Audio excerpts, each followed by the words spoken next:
morning sunlight filtered softly through the thin curtains, casting faint golden stripes across the modest room.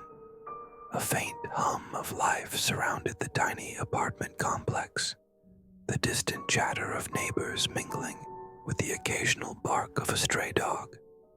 Outside, the streets of Darjeeling bustled with their usual rhythm.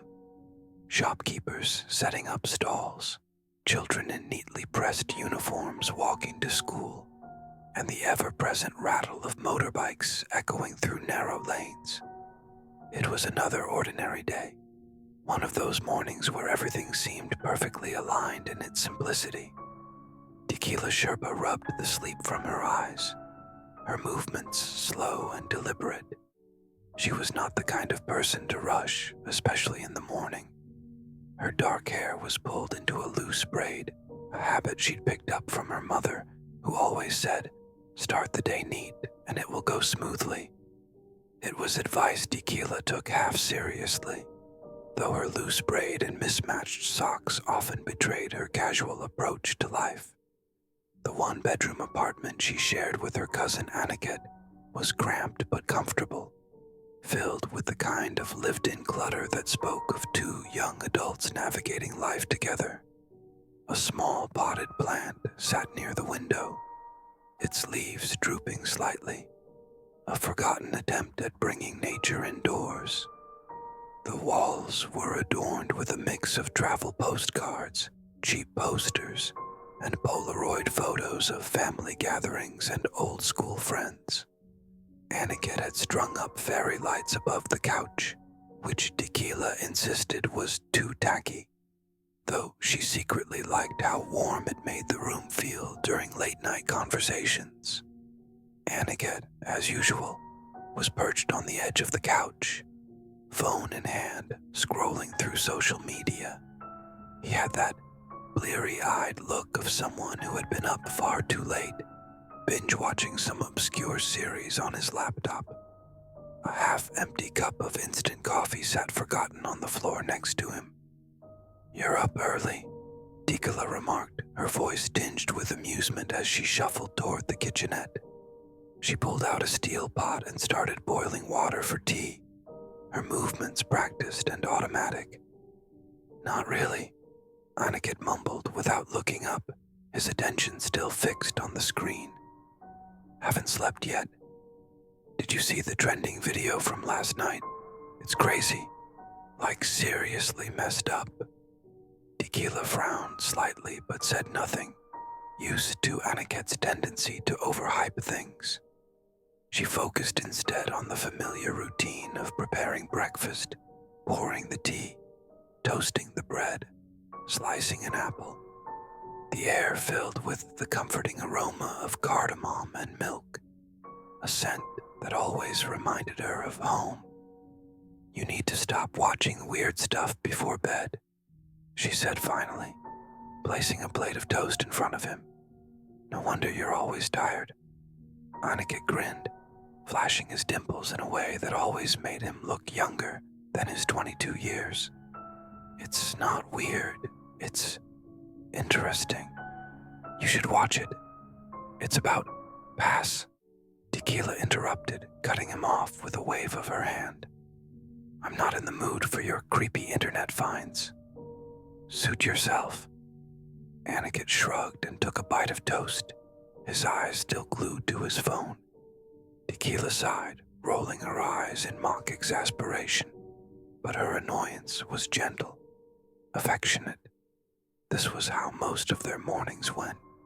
Quiet, predictable, filled with the kind of small talk that only two people who truly knew each other could share. She didn't mind it. In fact, she found it comforting. After breakfast, Deekila threw on her jacket and slung her bag over one shoulder. "I'm heading out," she called over her shoulder, slipping into her worn sneakers. "Don't forget to water the plant, or it's going to die." "Got it," Aniket replied absently, though they both knew he wouldn't remember.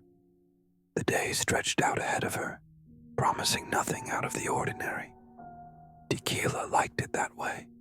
She enjoyed the quiet predictability of her life. Work, home, the occasional outing with friends. It wasn't exciting, but it was hers, and that was enough. As she stepped outside, the crisp mountain air hit her face, invigorating and sharp. She paused for a moment, taking it in. The vibrant chaos of the street, the chatter of shopkeepers calling out to passers-by, the faint scent of freshly fried momos wafting from a nearby stall. It was a world she knew well, a world that felt safe. But if Deekila had looked back at her window before turning the corner, she might have noticed Aniket staring at his phone, his expression unusually serious. She might have caught the flicker of unease in his eyes as he replayed the video again, as though trying to make sense of something he couldn't quite explain. Instead, she walked on, unaware that the smallest cracks in their ordinary world had already begun to form. The day unfolded much as Deekila had expected, a series of small, unremarkable moments that filled the hours without demanding much from her. She worked her shift at the little café on the corner, taking orders from tourists and locals alike, the faint clatter of ceramic mugs and the hiss of the espresso machine providing a steady backdrop. It was routine, and she liked it that way. Familiar faces came and went, exchanging pleasantries or lingering over steaming cups of chai. Outside, the clouds hung low over the hills, threatening rain, but never quite delivering. During her break, she leaned against the counter near the staff area, scrolling absently through her phone. The occasional ping of notifications from her social media apps broke the silence, but she found herself uninterested. The same faces, the same posts, the same trivial updates. She let out a soft sigh, setting the phone down. "Rough day?"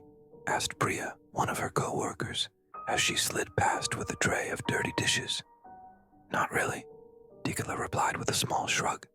"Just feels slow." Priya chuckled. "That's Darjeeling for you. Nothing ever happens here unless a festival's on. You should be glad. Peace and quiet." Deekila nodded but didn't say much. Priya wasn't wrong. Life here was calm, predictable. But there was something else gnawing at her. A faint, nameless feeling she couldn't quite pin down. Maybe it was Aniket's comment at breakfast, the way he'd mentioned that video. She brushed the thought aside, reminding herself it was probably just another of his exaggerated discoveries, the kind he loved to dive into for days before moving on to the next. By the time her shift ended, the air outside had turned damp and cool, with a soft drizzle misting the streets. The familiar scent of wet earth rose as she walked home, her steps steady, her jacket pulled close against the chill. She stopped by the market to pick up some vegetables for dinner, exchanging greetings with the vendors who knew her by name. It was moments like these that grounded her, the small, predictable rhythms of life. When she reached the apartment, the fairy lights above the couch were already on, casting a soft glow across the room. Aniket was still in his usual spot, though this time his laptop had replaced his phone, and a stack of instant noodle cups sat precariously on the coffee table. He looked up as she entered, offering a half smile. "Hey," he said, pushing his glasses up the bridge of his nose. "How was work?" "Same as always," Deekila replied, setting the groceries on the counter. "You?" "Just the usual," he said lightly, but his tone didn't match his words. There was something distracted about him, something off. He closed his laptop a little too quickly, leaning back against the couch. She noticed but didn't press. Aniket wasn't one to share unless he was ready, and she knew better than to force it. Instead, she busied herself with dinner, the rhythmic chopping of vegetables filling the silence. "You didn't water the plant," she said after a moment, glancing at the sad little pot by the window. I forgot, he admitted sheepishly. I'll do it tomorrow. You said that yesterday, she teased, but there was no real annoyance in her voice. It was just how things were between them, a rhythm as steady as the rain, now pattering against the windows. Later, as they ate dinner, Aniket was unusually quiet. He poked at his food, barely making a dent in his plate. Deekila raised an eyebrow.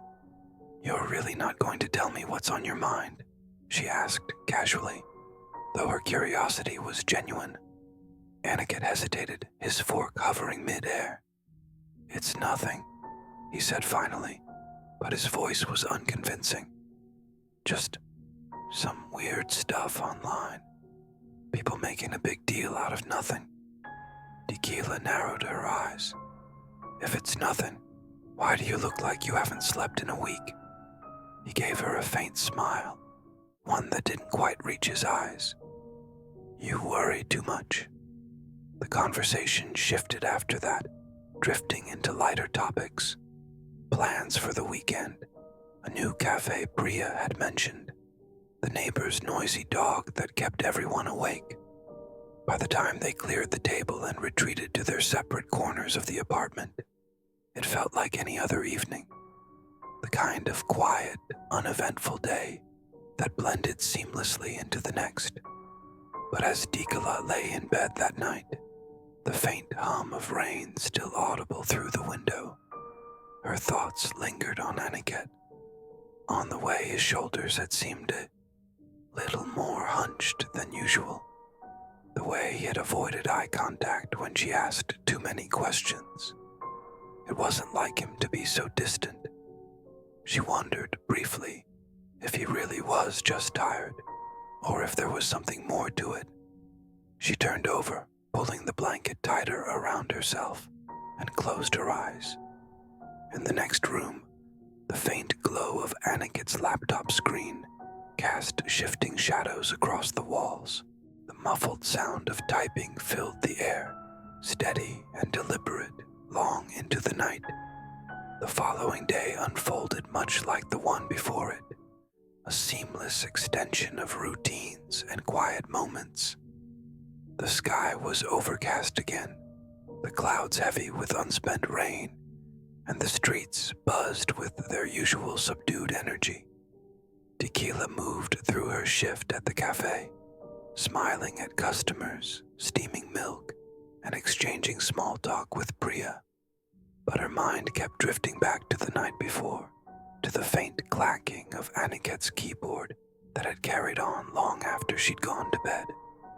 She had fallen asleep listening to it, the rhythm strangely disquieting. When she returned home that evening, the apartment felt different. It was subtle, an odd stillness in the air, like the room had been emptied and refilled in her absence. The fairy lights were off, and the curtains were drawn, cloaking the room in a dim, muted light. Aniket wasn't on the couch.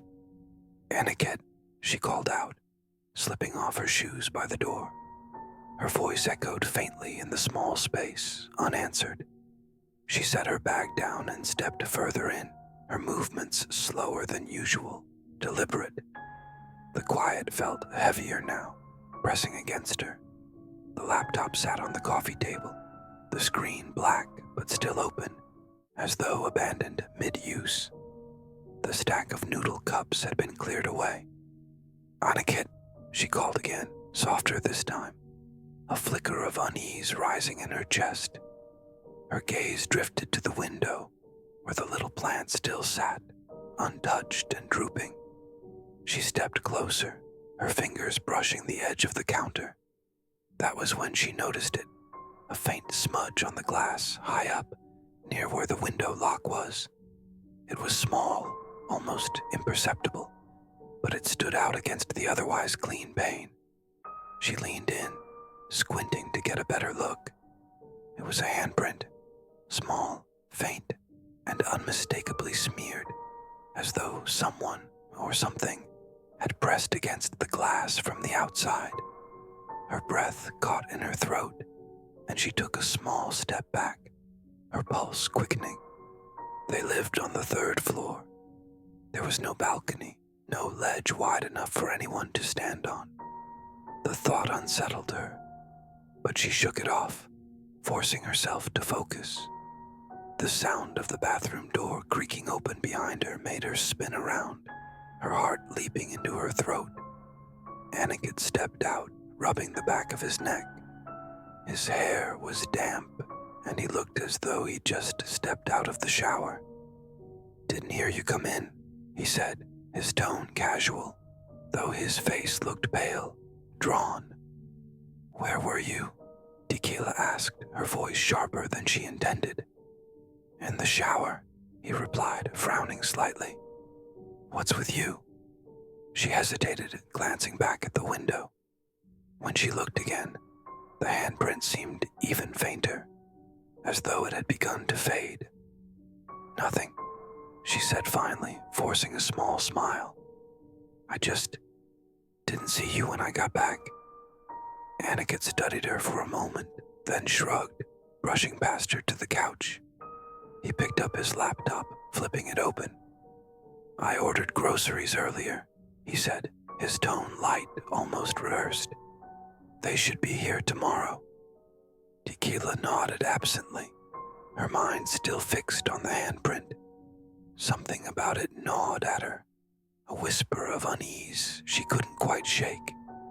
She decided not to mention it, at least not yet. The rest of the evening passed quietly. Aniket stayed on the couch, his attention fixed on his screen, while Deekila busied herself in the kitchen.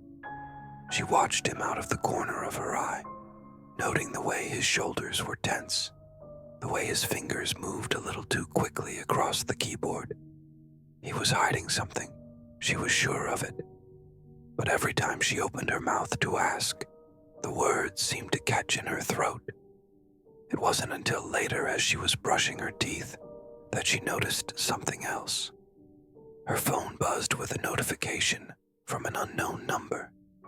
She wiped her hands on the towel and picked it up, frowning as she unlocked the screen. It was a message, just one line, written in shaky, almost erratic text.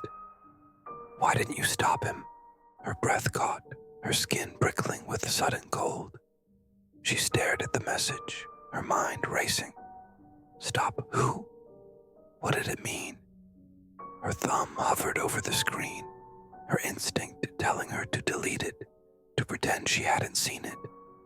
But before she could act, the screen glitched, just for a moment, a flicker of distortion like static on an old TV. And then the message was gone. She stood there, frozen, the phone still clutched in her hand. A sound from the living room broke the silence. A soft, muffled laugh, low and unnatural. Her stomach twisted, and she stepped out of the bathroom slowly, her heart pounding in her ears. Aniket was sitting on the couch, his back to her. The laptop screen glowed faintly, casting a pale light across his face. He was still, unnervingly so, and his head tilted slightly as though listening to something only he could hear. "Aniket," she called softly, her voice trembling. He didn't respond. She took a hesitant step closer, the floor creaking beneath her weight. As she approached, she saw the screen, a video playing, dark and grainy, the sound barely audible. It showed a figure standing by a window, motionless, their face obscured. The camera jolted suddenly, the image flickering, distorting. "Aniket," she said again, louder this time. He turned to look at her then, his face partially illuminated by the screen. His expression was blank, his eyes distant, as though he wasn't entirely there. And then, in a voice that didn't quite sound like his own, he said softly, "You didn't see it, did you?" The words hit her like a cold wind, and before she could respond, the lights in the apartment flickered, once, twice, and then went out completely.